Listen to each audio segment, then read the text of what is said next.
মসজিদে পা রাখতে দেরি, পুরা সপ্তাহটা মাফ করতে দেরি করি না।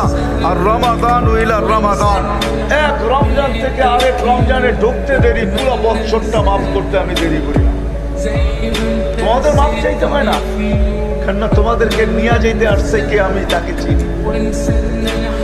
আমার বন্ধু পাঠাইছি তোমাদেরকে গন্তব্যে নিয়ে যাওয়ার জন্য।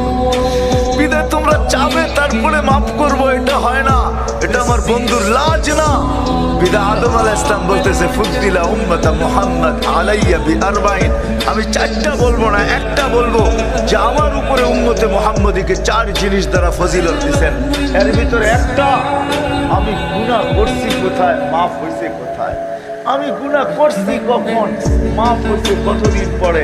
আমি গুনাহ করছি জান্নাতে, মাফ হয়েছে যাবার রহমতের এখানে। আমি গুনাহ করছি আর 2 থেকে 250 বছর পরে মাফ।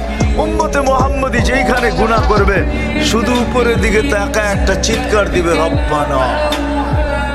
আল্লাহ কি করলাম, রব কি করলাম, চিৎকার দিতে দেরি, আল্লাহ জবাব দিতে দেরি দিবে না, দেরি করবে না।